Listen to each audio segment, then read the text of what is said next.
Welcome to this explainer. Today, we're diving straight into the absolute chaos of August 1947.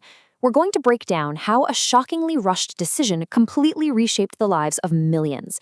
We'll be looking closely at the raw data, the frantic timelines, and the truly incredible human stories that defined this monumental era. Picture this. It's August 1947. You've got an English lawyer, Sir Cyril Radcliffe, sitting in a sweltering closed room in Delhi with some population tables, outdated maps, and a pencil. The crazy part? He had never even seen India in his life. He was tasked with dividing a massive subcontinent in a matter of weeks, with absolutely no idea that the borders he was casually sketching out would leave millions homeless. The British government chose him for exactly that reason, actually. They wanted someone completely neutral, with zero ties to the Congress Party or the Muslim League. Section 1. Drawing the Radcliffe Line. To really grasp how these new borders were drawn, you've got to look at the ticking clock the British slapped on the subcontinent. The sheer panic was palpable. On June 3rd, Lord Mountbatten announced the British exit and the partition. By the time Radcliffe even arrived on July 8th, he was handed an impossibly tight deadline to carve up incredibly complex regions like Punjab and Bengal. He only had until August 15th to finish the whole thing. He literally wouldn't even have the time to physically visit the places he was tearing apart. And right off the bat, the ideological divide started, with bitter disagreements over what the newly divided lands would even be called. Jinnah wanted the names to be Pakistan and Hindustan, which together would technically make up India. But Nehru and the Congress were adamant. They took the stance that because Pakistan was breaking away, the historical name India should remain right where it was. Mountbatten ultimately agreed with Nehru, which really highlighted the deep mistrust between the two sides from day one. Now, the bureaucratic absurdity of all this was just staggering. They weren't only dividing land, they had to divide everything. You had administrators literally fighting over ceiling fans, typewriters, and library books. In one completely bizarre case, the Bengal government had ordered a batch of 60 imported ducks from England. The finance secretary actually had to freeze the payment because nobody could figure out if those ducks belonged to West Bengal or East Bengal. Section 2. The tragic human cost. But the absurdity of fighting over imported ducks quickly faded into unimaginable horror once those actual borders were revealed 2 days after independence. Just look at the staggering number, 5 million. The newly drawn Radcliffe Line suddenly left 5 million Hindus and Sikhs and 5 million Muslims totally stranded on the wrong side of the border. Overnight, they were forced to flee their homes and travel to countries most of them had never even seen, triggering the largest and most desperate human migration in recorded history. The reality on the ground in Punjab was horrific. We're talking about columns of exhausted, terrified refugees stretching for 50 miles. The government put together a boundary force of 55,000 soldiers, but they were completely overwhelmed and totally unable to stop the violence. This utter chaos led to the horrifying arrival of ghost trains, pulling into stations in absolute silence, filled entirely with murdered refugees, with terrifying messages written right on the train walls. Section 3. The Miracle of Calcutta. While Punjab was burning, the government was actually terrified of Calcutta. It was a massively congested city, and the military knew they'd be completely powerless in those dense slums and bazaars if full-scale riots broke out. Seeking an absolute miracle, Mountbatten turned to Mahatma Gandhi. He essentially told him, "You'll be my one-man boundary force," hoping Gandhi's nonviolent ideals could miraculously achieve what an entire army of 55,000 could not. So how did that play out? Well, Gandhi strategically moved straight into the home of a highly controversial Muslim leader. When news of the horrors happening in Punjab reached Calcutta and violence flared up, the 78-year-old Gandhi started a fast unto death on September 1st. And astoundingly, it worked. Moved by the sight of his failing health, heavily armed riders literally surrendered their weapons right at his feet just 3 days later, securing a lasting peace that truly earned the title of a miracle.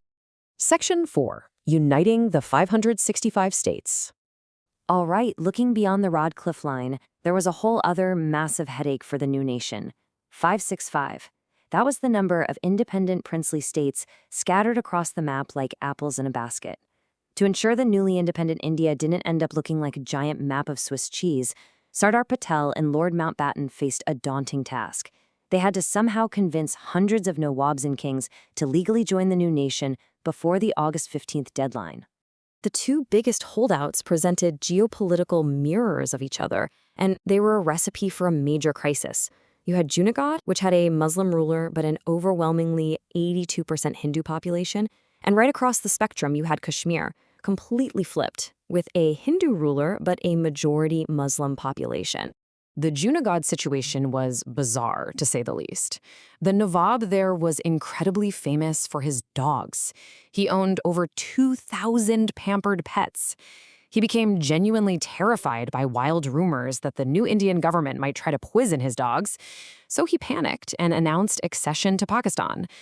When the Indian army eventually surrounded the state, the guy literally bolted on an airplane to Karachi with his beloved pets.